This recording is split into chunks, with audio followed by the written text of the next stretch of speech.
povo! Bem-vindos à nossa aula de História! Eu sou o professor Marlon, é um prazer estar junto com você. Junto comigo, com você, tá aqui o Val, dê um oi para ele. E hoje nós vamos conversar com você sobre alguns assuntos super importantes do seu 8º ano, que nós precisamos relembrar, alguns aspectos importantes para você entender melhor os conteúdos do seu 9º ano. Então, a nossa aula de hoje, essa nossa viagem, vai mergulhar pelos assuntos do Iluminismo, pelos assuntos da Revolução Francesa. Bora vir junto com a gente então, junto comigo, com o Val, você, vamos construir esse conhecimento? Importante, super importante. Pega seu caderno, pega sua caneta, anota algumas informações importantes para você dar continuidade a esses estudos. Faz isso, vai te ajudar bastante. Então anota aquilo que você considerar importante dessa nossa aula de hoje para que você possa lembrar disso mais para frente. Combinado? Vai fazer super caprichadinho, super bonito? Então, objetivos para a nossa aula de hoje. Nós vamos relembrar o que foi o movimento político-filosófico, conhecido como Iluminismo. Ainda, na aula de hoje, nós vamos retomar o que foi a Revolução Francesa, suas consequências políticas para o mundo ocidental. Iluminismo, Revolução Francesa, temas da nossa aula de hoje. Vem com a gente, vem estudar juntos e nós vamos relembrar esses assuntos super importantes. Bora começar então? Tá prontinho para o nosso início de aula? Então, para a gente começar a conversar, olhe bem essas 3 imagens que estão aparecendo todas aí na sua tela. Olhe muito bem elas. Você consegue identificar, olhando para essas 3 imagens, aqui, o que elas estão representando, essas imagens? Olhe bem, o que será que elas representam? Você tem aqui uma imagem de uma pessoa no mar, aqui, voltada, de braços abertos. Você tem a imagem de uma balança e uma imagem de pessoas dando as mãos, apoiando umas outras. Então, para você, o que significam esses 3 conceitos que as imagens representam? Liberdade, igualdade, fraternidade. Então, repare a imagem de uma liberdade. O que é isso? Liberdade. Liberdade vem da ideia de você poder fazer tudo o que você quiser, desde que não vá contra a lei e não prejudique outras pessoas. Então você ter liberdades de ação, de pensamento, de expressão, claro, desde que isso não interfira nas escolhas de outras pessoas, que tire liberdade de outras pessoas ou que vá contra a lei ou prejudique outras pessoas. E o que é igualdade? A ideia de igualdade jurídica. Todas as pessoas têm os mesmos direitos e a lei vale igualmente para todas as pessoas. Esse equilíbrio da balança é igual para todo mundo. Ainda a ideia de fraternidade, de apoio ao outro, de suporte ao outro, de ajudar o outro a caminhar. Então, ali como está na imagem, aliás, de todos ali dando as mãos, um ajudando ao outro. Então vem um pouco disso aí, dessas ideias. Mas quando que essas ideias começaram a ganhar força no mundo? Quando que essas ideias passaram, então, a ter mais força na vida das pessoas? É um pouquinho do que você vai ver nessa nossa aula de hoje. Começando com você já animado, entendendo um pouquinho melhor, bora lá! Iluminismo, primeira ideia. O que é iluminismo? Movimento intelectual desenvolvido na Europa, principalmente a partir do século XVIII. Os famosos 1700, então século XVIII. Os defensores do iluminismo, eles propunham, como a palavra mesmo diz, iluminar a sociedade por meio da razão. A razão seria essa fonte que iluminaria a sociedade. O conhecimento seria, então, a fonte que vai trazer luz para a sociedade. Se precisa trazer luz, é porque essa sociedade está no escuro. Essa é a contraposição de ideias, então. O iluminismo vem trazer luz para o que está escuro, para o que está escondido. Então, por meio da razão e de aplicar a razão, claro, isto é, por meio do ato de pensar, do ato de conhecer, a humanidade então alcançaria a luz, a humanidade seria iluminada pela razão, pelo conhecimento. Para os iluministas, a maioria das pessoas estava mergulhada, e aí vem a ideia da escuridão, olha aí, estava mergulhada na ignorância, no fanatismo religioso. Então, elas estavam no escuro. Só quem poderia ajudar essas pessoas seria a razão, que traria luz para essas pessoas que estariam, então, nessa escuridão. O movimento também é conhecido por outros dois nomes: esclarecimento, tornar claro, ou ainda ilustração, tornar brilhante. Reparou que tudo isso vem nessa ideia de luz, iluminar o que você deseja. O século XVIII, que é o século principal aí do iluminismo, ganhou o apelido de século das luzes. Então, de trazer luz ao mundo. Aqui, uma imagem que resume muito bem, está aí na sua tela, resume muito bem a ideia do iluminismo, uma imagem bem símbolo. É uma imagem de 1793, do Simon Louis Boisot, e ele mostra aí a liberdade bem no centro, usando o cetro da razão, e ela está lançando raios sobre a ignorância e sobre o fanatismo religioso, que estão ali do lado direito da imagem. Então, a liberdade usando a razão para lançar raios e destruir a ignorância e o fanatismo religioso. Liberdade super importante, então um conceito super importante para o iluminismo. Os iluministas acreditavam que a razão, então, conduziria as pessoas ao progresso, e aí eu coloquei uma expressão matemática para facilitar teu entendimento. Qual a ideia iluminista? Está representada nessa conta aí que você tem. Razão mais liberdade é igual a progresso. Então, o uso da razão, o desenvolvimento da razão, associado à prática da liberdade, vai conduzir as pessoas ao progresso, a melhorarem constantemente.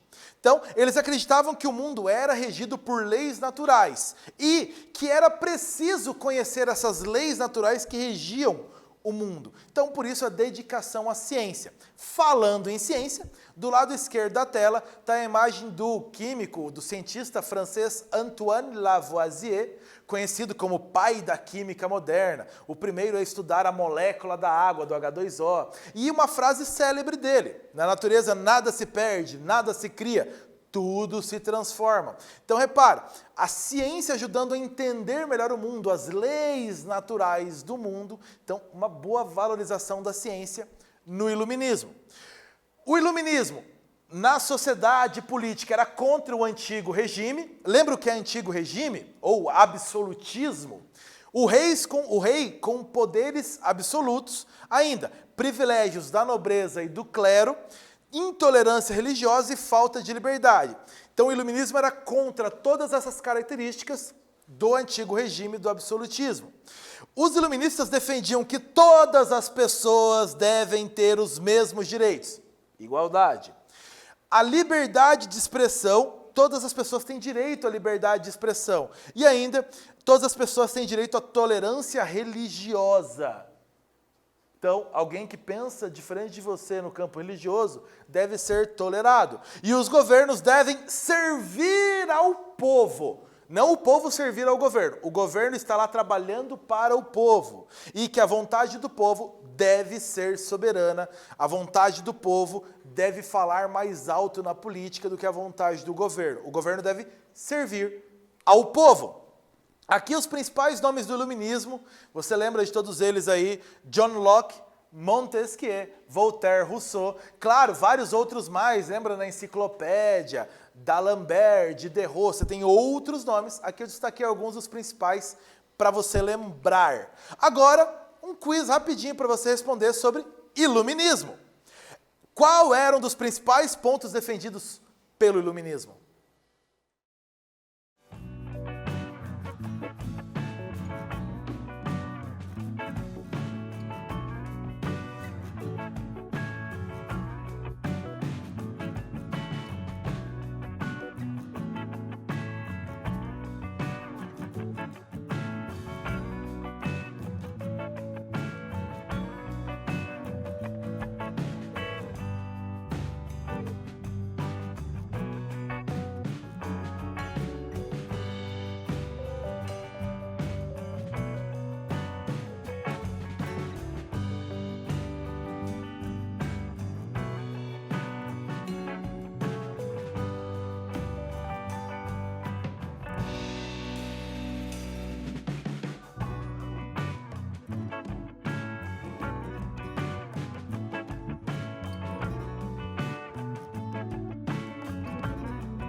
Ei, para responder essa questão, lembra daquela expressão matemática que a gente usou na aula?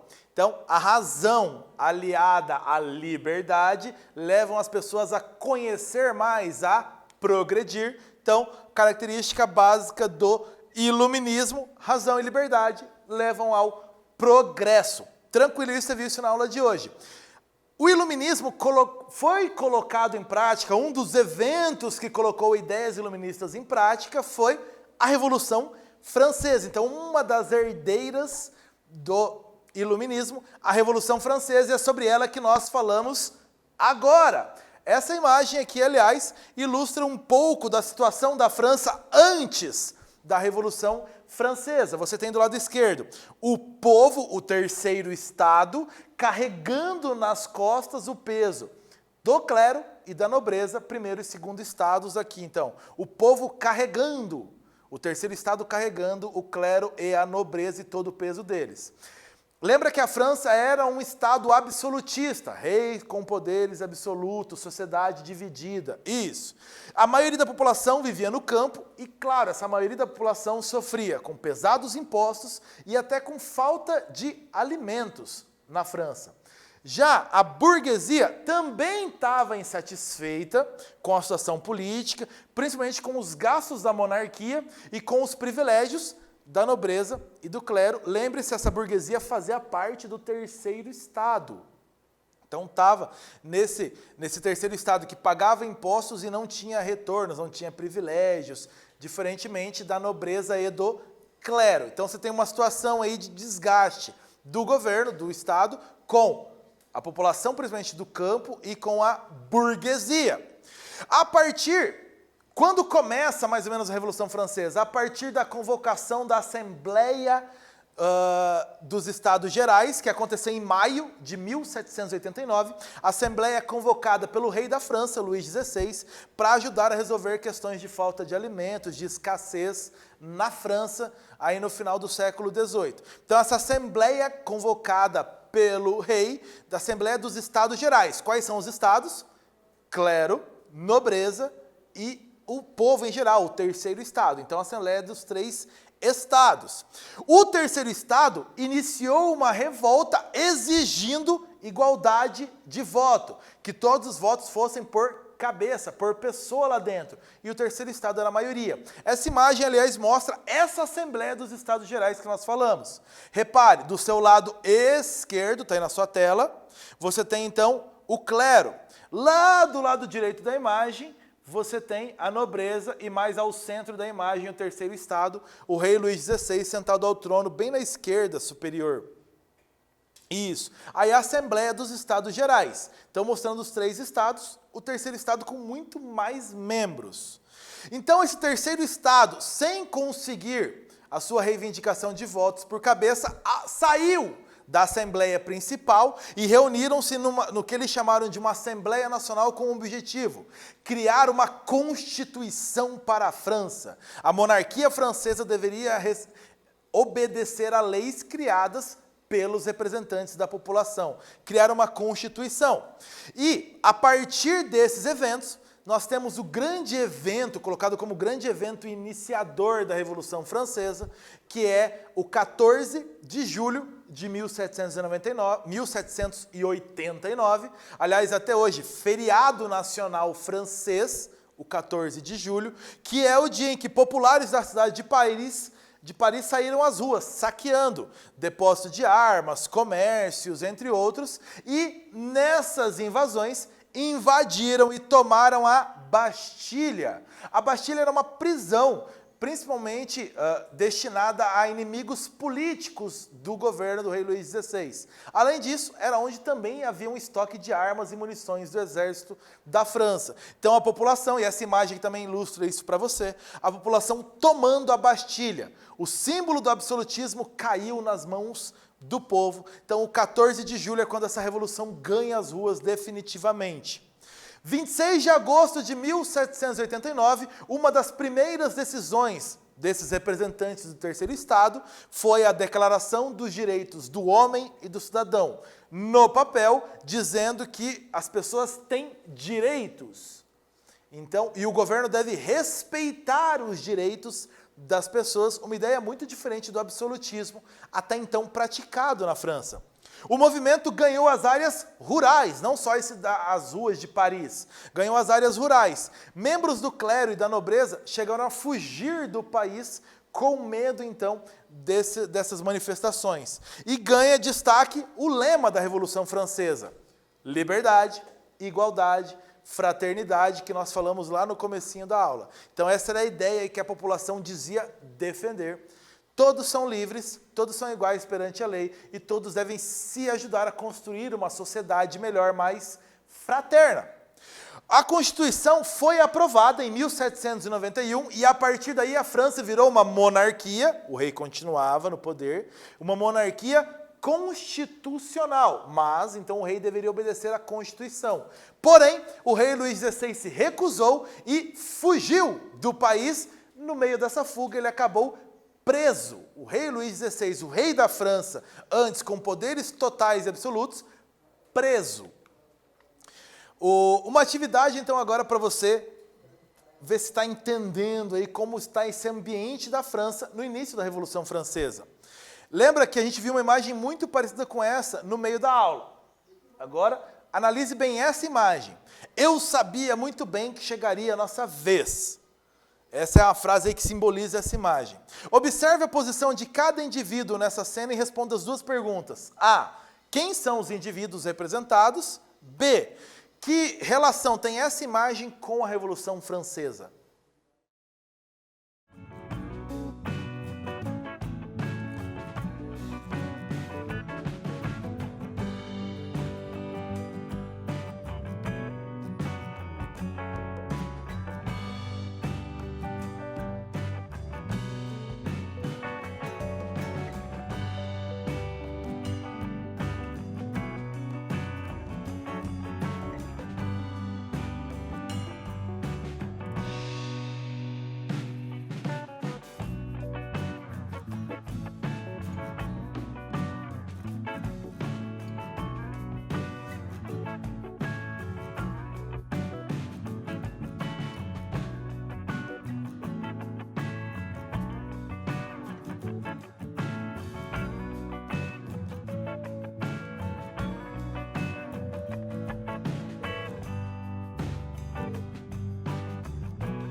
Quais são os indivíduos representados na imagem? Então você tem, superior aqui mais do lado direito, um camponês representando o terceiro estado, e ele está brincando aqui sobre a nobreza, e o clero, o primeiro e segundo estados, estão abaixo dele.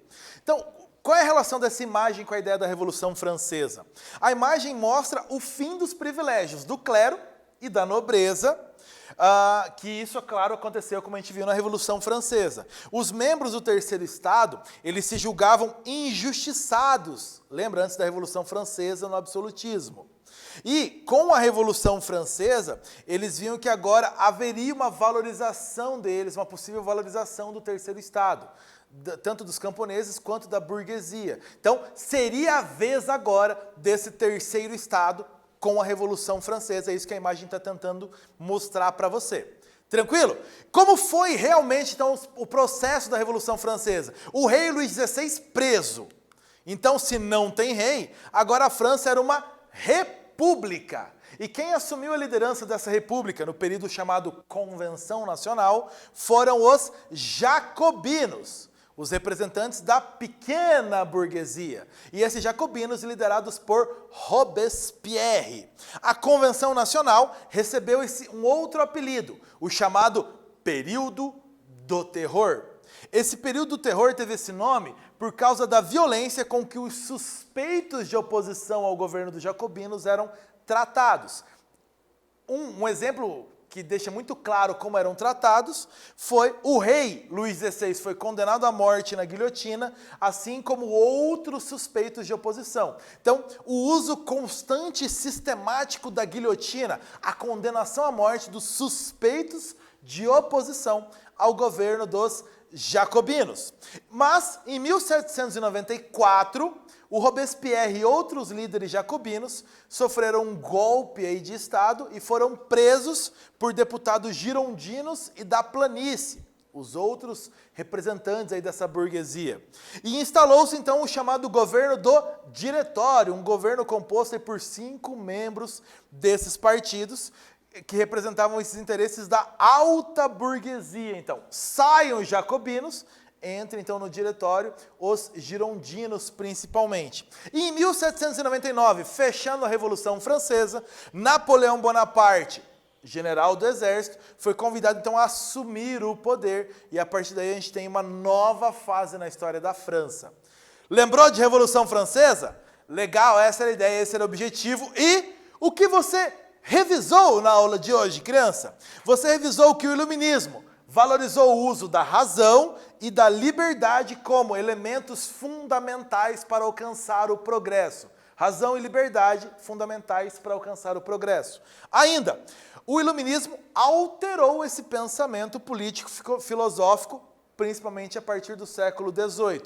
E você viu ainda a Revolução Francesa, no período clássico aí de 1789 a 1799, que derrubou os privilégios do clero e da nobreza lá na França, cujo lema era liberdade, igualdade, fraternidade, inspirada, claro, nas ideias do iluminismo. A Revolução Francesa, uma herdeira do iluminismo.